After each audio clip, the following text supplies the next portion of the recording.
This is Radiant Voices Media. Hi, and welcome to the Jordan Kinda Knows Something show, where I'll be talking about health, fitness, life, and anything else I kinda know something about.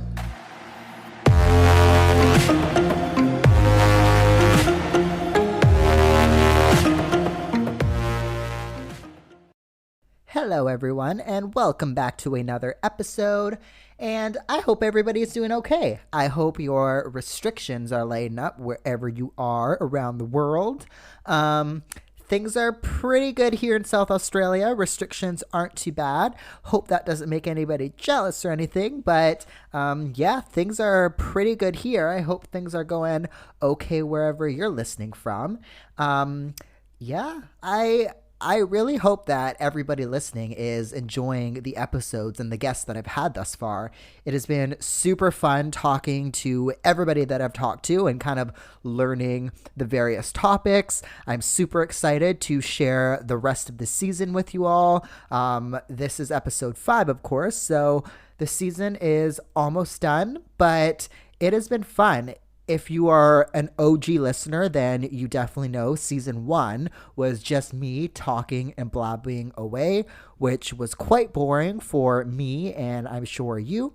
So hopefully this is a little bit more fun. I know for me yeah, again, it's been a lot more fun kind of chatting with somebody else and not just with myself in my bedroom all alone. But for today's episode, I talked to Amy Bunnage. Now, she is a holistic nutritionist, and essentially we just talk about what holistic nutrition is, how you can implement more of a holistic approach into your kind of daily lives, and we just kind of chat about general health. She also has an amazing Instagram, and in my opinion, probably has like some of the best, most appetizing looking smoothie bowls. So we chat about that and some tips on how to make a awesome smoothie bowl as well. So hopefully you guys enjoy this episode and let's get into it. Alrighty. Hello, Amy, and welcome to the show. Hi, thanks for having me. Yeah, no worries. Now, Amy, you're a holistic nutritionist, correct? Yes. Yes. So Amy is a holistic nutritionist. She has an amazing Instagram as well. So many great photos on there. But do you mind maybe introducing yourself and just giving the listeners a little bit about yourself? Yeah, of course. So my name's Amy Bunnage, and I have the Instagram at Amy Bunnage. And so I'm a registered holistic nutritionist, and I do recipes and I create content around health and wellness. And I also do YouTube videos, and I really just want to make plant-based eating easy and accessible for people. Like, that's my main mission. Right, right. And I really like that because I think one of the stigmas around plant-based is how it's so hard, how it's expensive and all of that. And you can really tell through your Instagram how easy it needs to be, and things don't need to be super hard and super difficult. Yeah, and I think I'm like totally guilty of that, where I could spend hours in a grocery store getting like all the fancy things, but like really it does not have to be like that. 90% of my meals are not Instagrammable. It's like frozen veggies like whipped up in a pan with like some tofu. Like it just doesn't have to be that complicated. Yeah. And yeah. I just really want to share that. Yeah, I'm the exact same way. Again, my grocery shopping is one of my favorite things. And one thing that I actually miss from Vancouver and from North America is Whole Foods. There's no Whole Foods here in Australia. And I know anytime like an Australian comes to Vancouver or comes to like the States or whatnot, they're like, we love Whole Foods. And now I'm like, oh, okay. Now I know because there's nothing equivalent. So yeah. Yeah, it's game changing. Yeah. But essentially, the reason why I wanted to talk to you was, again, because of the holistic nutrition, because you really demonstrate how easy it is for people to be plant-based, for people to eat healthy, things like that. And that's not something that you see every day. But maybe for the listeners, do you mind giving them kind of a little bit about what holistic nutrition is? Of course. So again, this is just like my interpretation of it. However, in schooling, they really put an emphasis on the whole body being interconnected. So, for example, if someone is maybe dealing with breakouts, the idea is that it's not just a topical skin issue, is that there might be something else going on. And so, like with the liver. And so I think that it kind of is taking into account just the entire body, and it's looking at not just calories in, calories out, but it's like looking at if food's local, is it seasonal, how's your emotional well-being. It's taking into everything rather than just the like micro details. Right, right. And I'm sure that that helps numerous things, right? So if somebody comes in or somebody is, I guess, researching holistic nutrition, they're probably researching it for a different reason, right? Whether it be skin, whether it be digestion, it can kind of incorporate everything. Is that correct? Completely. And it's the more you look into it, and from my experience, is that everything's interconnected. Right. And I think when you're focusing on that, it just, I think like, for example, it's like digestion can be connected to skin and can be connected to so many Mm. things. And so when you start kind of like supporting one element, it can support so many different areas. Right, right. Um, so when someone is trying to research more holistic approach to nutrition, or if they're trying to follow more of that holistic plant-based diet, for example, what Yeah. is the first thing that they should be trying to look for, trying to look at, Oh, in there's your just one. opinion? I know there's probably a lot. There is so much. And I think that this is the big thing, is this kind of touches on a point, is I see that so many people want to emulate what other people have done. And it's like, Yeah, what works for me might not work yeah, for you. And yeah, I really want to like stress that. And I'm probably overly cautious in that sense. Like I do a million and one disclaimers because I think it is so critical that people yeah, understand that just because their favorite influencer or blogger is doing something and it's working really great for them, it doesn't mean that it's going to work or resonate with their body. right, But with that being said, I think that there are just like fundamentals that like you can just look at, like increasing a little bit more fiber or getting in some veggies into a smoothie. If you usually just have like, if you just have toast for breakfast, you could incorporate some fruit in there, and like just those like little changes. I just don't want it to be everything at once, because that can be really overwhelming and just make right. you like feel completely overwhelmed with it all. Right. Yeah. And I really like that how you stated it really depends on you and your body, right? I know for me, myself, I'm totally guilty of that. I'll flick through Instagram or through people's blogs or YouTube and like, oh, I'm going to try that. But then like after a week of trying or after a month of trying, it's like, oh, it's not really doing anything. But it's probably because for that person posting it, it's good for them. And I too try to, I think, disclaim all of that as well, like what works for me. I know when I was personal training, for example, you would get asked questions all the time. Oh, what do you do? What's your plan? How do you eat? And it's like, okay, I can tell you, but what works for me may not work for you. Everybody's body type is completely different. Plus I'm vegan and not a lot of people are vegan or follow that diet. Mhm. Um, so maybe diving down into the plant-based a little bit more. Um, how does that work in a holistic approach? Is it easy? Is it hard? Is it difficult? It feels really natural for me, to Right. be honest. So I went plant-based first. So I went Mm, plant-based over 5 years ago, and then I started to get really into holistic nutrition probably about like 4 years ago. right. And it feels really intuitive for me. Yeah. So I don't think they're separate at all. You can definitely lead a holistic lifestyle, and you can be into holistic health and wellness and not be plant-based. But for me, I just look at nourishing my body through whole plant foods, and that's what really resonates and what really works well for me. Right. But Yeah. I've also tried lots of different variations of plant-based diets. So it's not like there's like a one size fits all Mm, approach when it comes to plant-based, because I see that a lot where people maybe try one approach and it just doesn't work for them.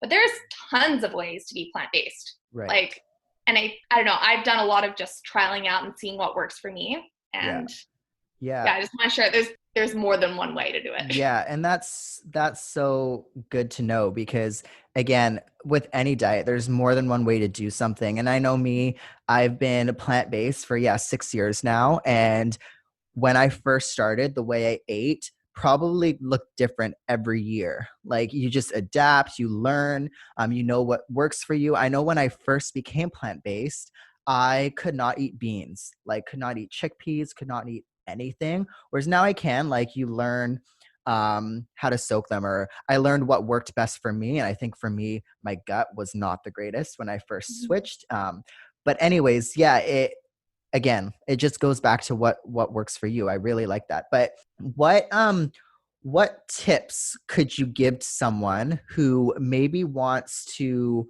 I guess, start incorporating more plant-based meals into their day? Of course. I think the biggest thing is finding what you like, Mm. because I see a lot of people maybe trying to try out plant-based foods and they're just not enjoying it that much. And I think enjoyment in food is huge. Right. Like, I want to love all my meals personally. Like, Yeah. I want to love everything that I'm eating. Yeah. And for example, I see a lot of people, maybe let's take tempeh, for example. I feel like that is something that people either love or they don't love. Mm. If you're like forcing yourself to eat tempeh just because you think it's healthy, I feel like you're going to start resenting that and then just like not want to do it. Yeah. But if you find like a really good like lentil bolognese, or you find like a cool vegan lasagna, or like a really good veggie burger recipe, and you're like super jazzed to eat it, Yeah. like that just makes it more enjoyable and it makes you want to kind of continue it. And it, Right.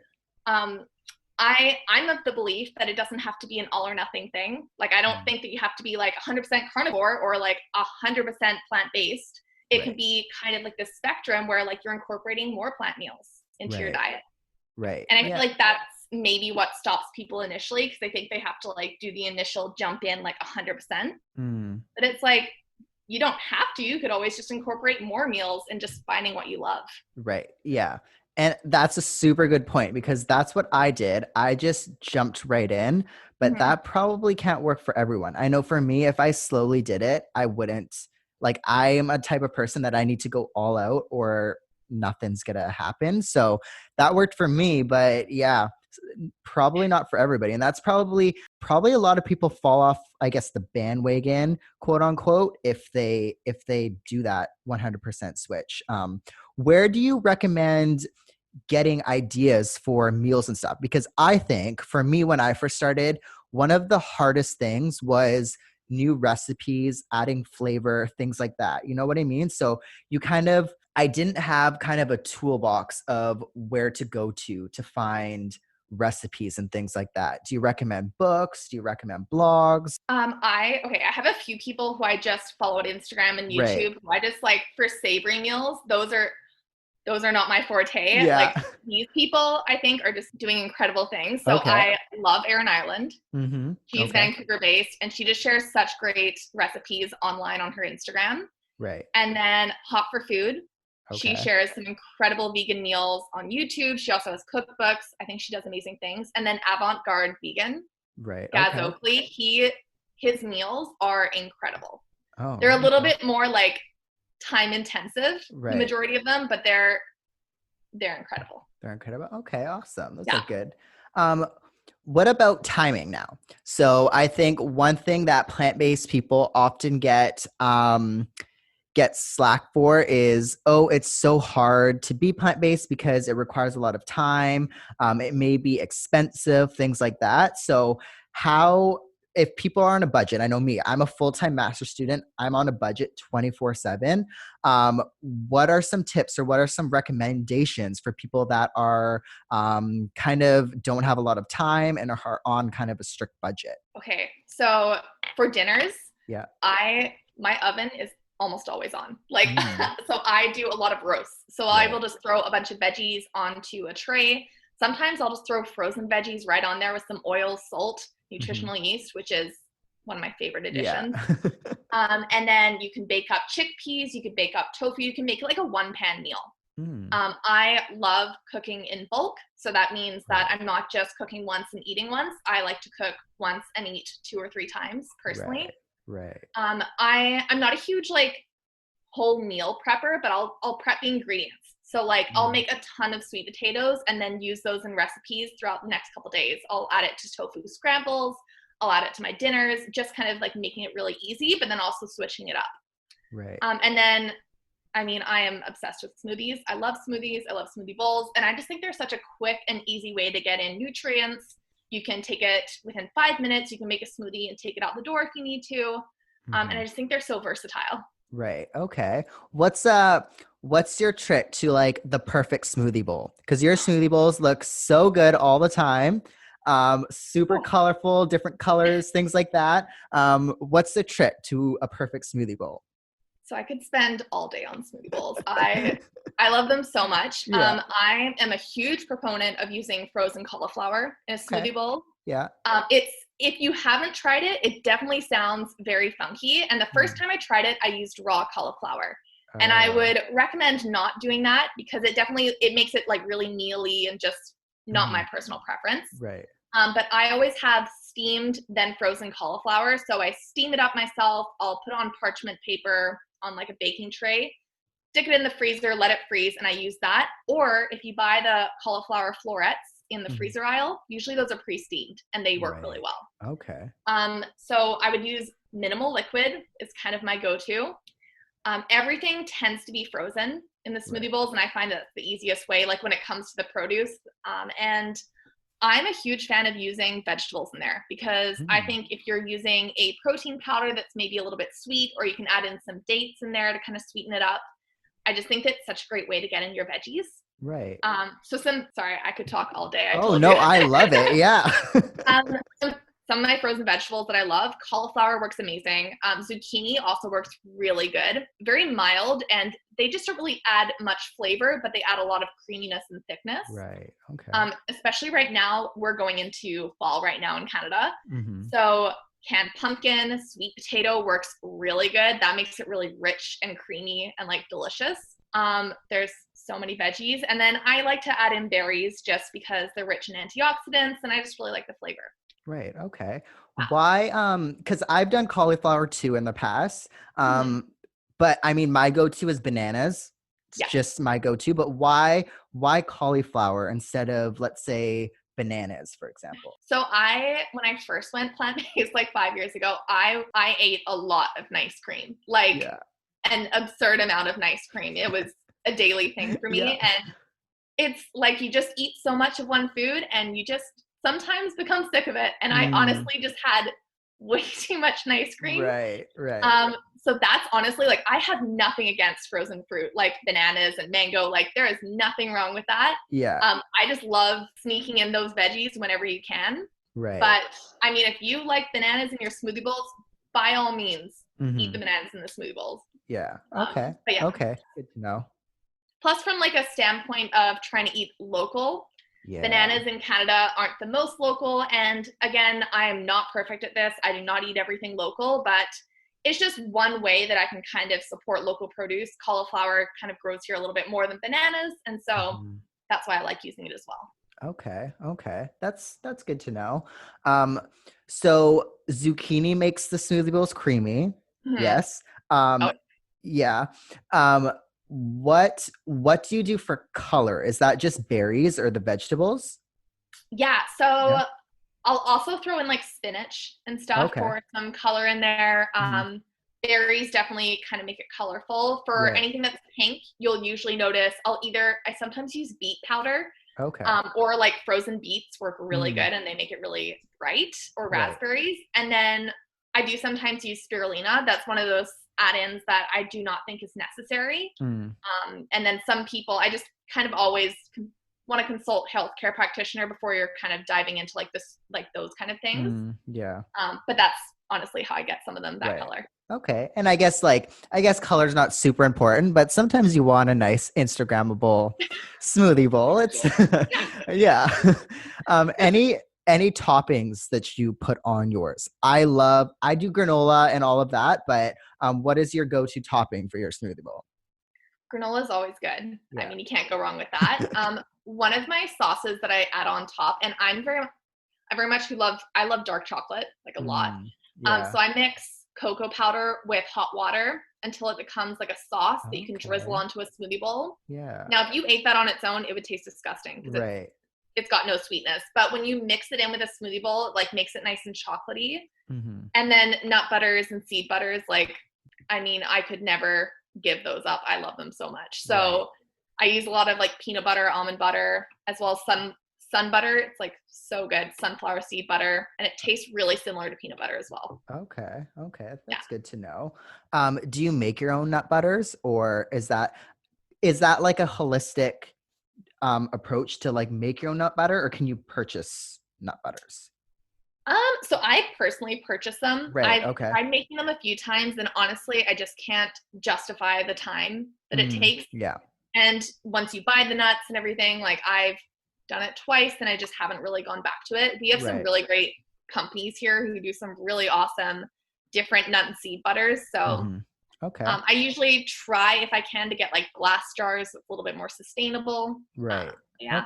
Okay. And finally, about the smoothie bowl, do you use a Vitamix or food processor, or do you have another machine? Yeah, so I personally use a Vitamix. I Okay. just want to disclose, so they've gifted me this one that I currently Mm. use, but before then, I had bought one before. Yeah. I'd used it for 2 years before that, and I adore it. I use it every single day. And a high-speed blender definitely does help kind of give it that creaminess aspect. I will say it makes you use less liquid, and so it definitely does help. Yeah, that's the first thing that I got when I was here. It was like, because when I was moving, I was like, oh, well, I'm going to bring my Vitamix with me. But the weight of it, and like, I didn't realize the outlet. So that was the first thing. Day one, went out, got a new Vitamix. Yeah, they're amazing. Now, one thing that I wanted to talk today, which I think like everybody is super interested on, but it's another thing that I think it's based on your individual needs, but that's supplements. Now, I know supplements are such a huge thing. Everybody likes to seem to take all of these fancy things, likes to get ahead in certain ways or whatnot. But what is your take on supplements? Do you recommend them? Is there anything that you take yourself that works for you? Again, I know what works for you is not going to work for others, but it's just such an interesting topic because it's a huge industry now that's growing. Yes. Yeah. I know I'm like such a broken record, but it would be irresponsible of me to be like, you need to take this, because I think that it should always be something you should be having an ongoing conversation with your healthcare practitioner about this. Like, this is something that is so individualized. I will say I definitely see that I know in the States, especially with regulations, there isn't a ton of regulations with supplements. Yeah.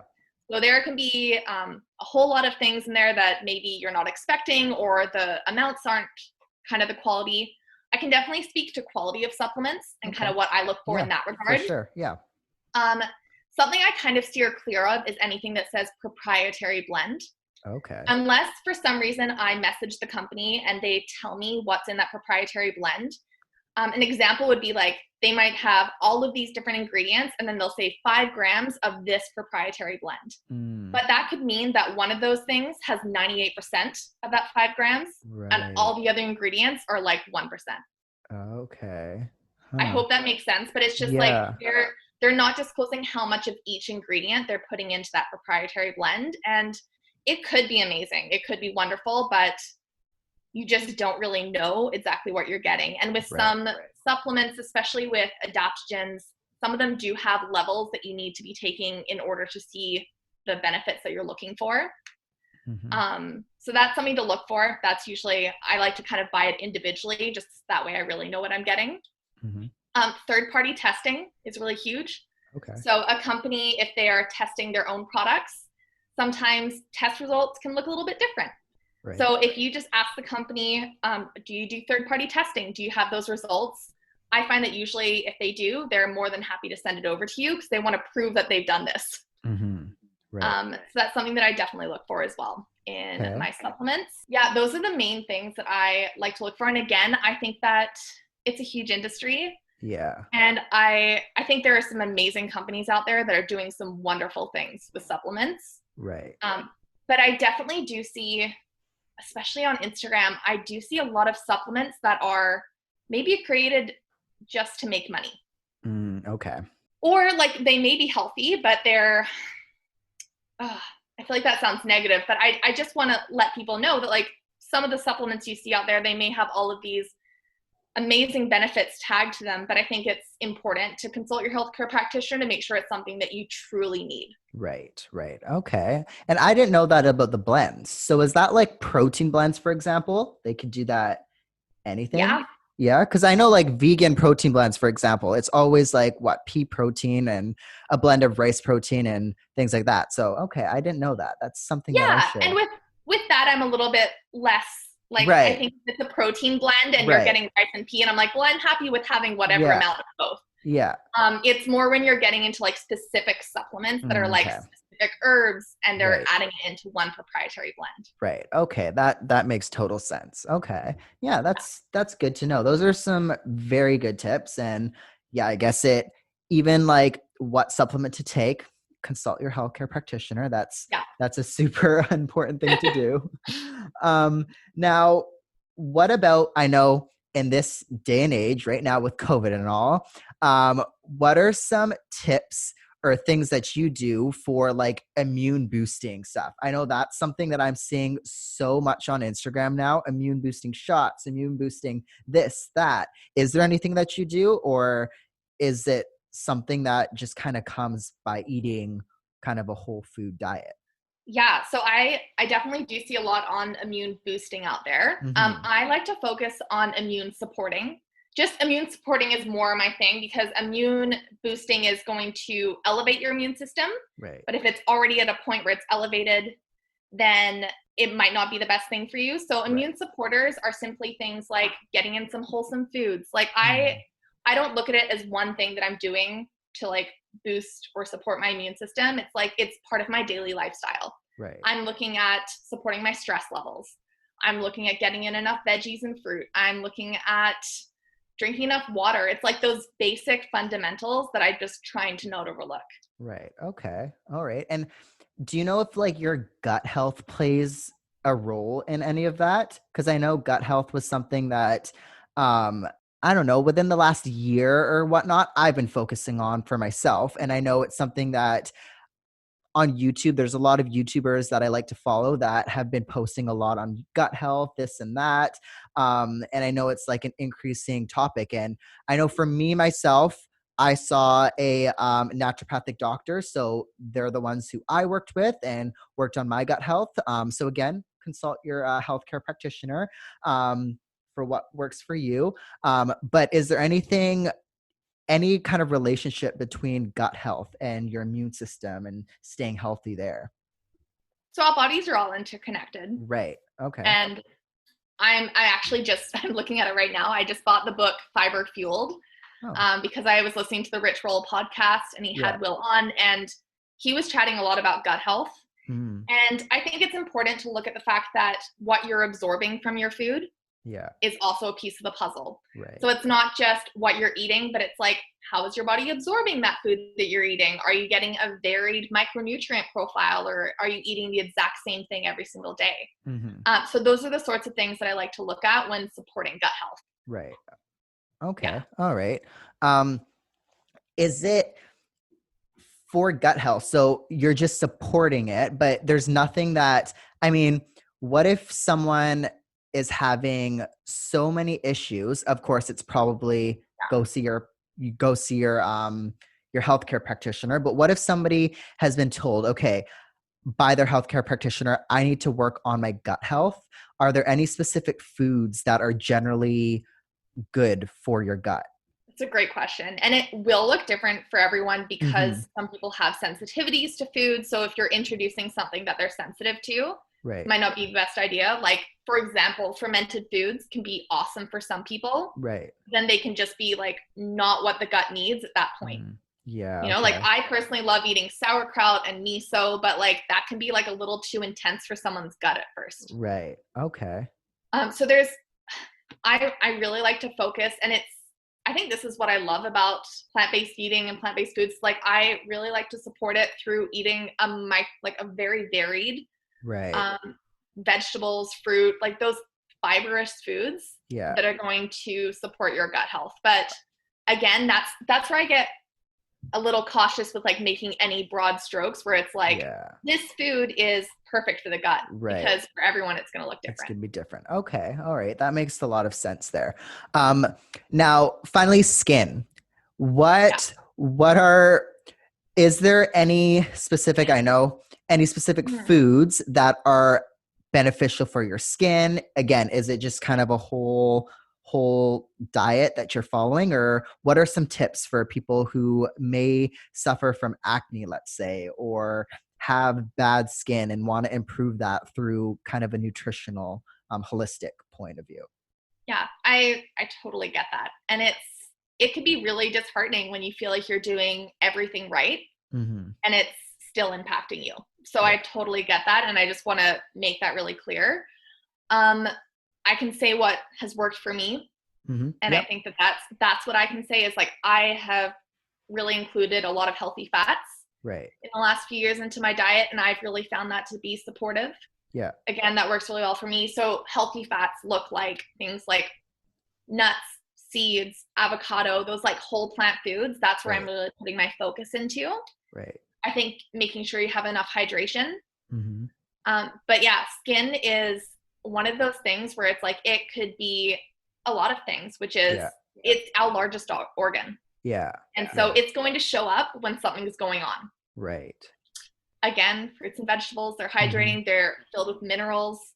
But yeah, those are the things that I like to look at. And as well, like stress can have an impact on your skin. If someone with their cycle, that's going to also impact your skin depending on hormonal levels. So yeah, the skin is your largest organ. And so there's a lot that it could be. And it's probably not something that's going to get fixed overnight, right? Not in most cases. I mean, maybe someone is, someone else. I think it is, it's a daily practice. And like, for example, with me, like when I'm maybe really stressed out, not taking as much care of myself, maybe if I've had a couple glasses of wine and then I've like had some greasy food, like I notice it in my skin personally. So I think it's not this like, you wake up one day and then for the rest of your life, it's going to like, it's an ongoing thing. And I think that's super important to note because I know for me, myself, skin, like if you have bad skin, it can be super disheartening. It can affect your self-esteem, all of this. Right. But, I know like if you're working on it through, I guess, a holistic approach or through your food or what you're eating, a lot of people want that quick fix. A lot of people want that overnight fix. They want to wake up the next morning or the next week and have this healthy skin or have all of their things fixed. But it's probably, an ongoing battle, like you said, where you kind of have to stick to this routine. So that's a very good tip, I think. But Amy, where can people find you? So social media, I know you were saying you have YouTube, Instagram. Where can people find you and check you out? Yeah, of course. I've tried to make it just my name across the board. So my name's just Amy Bunnage. So it's amybunnage.com is my blog. And then my Instagram at Amy Bunnage. I'm on there pretty much every single day. That's my platform of choice. And then I've started doing YouTube videos. So they're all about health, wellness, and nutrition. So I cover all topics on that. And I do a lot of recipe videos on there. Oh, awesome. Okay, cool. Yeah. So I will post all of that in the show notes for all of you listeners. And yeah, definitely go check all of that out. Again, her Instagram is amazing. The photos are so cool on there. Thank you so much for being on the podcast, Amy. And thank you so much for having me. Yeah, no worries. And I will post all of that again in the show notes, everyone. All right, everyone. That's that. Another episode down. And again, thank you, Amy, for being on the podcast. And thank you all for listening.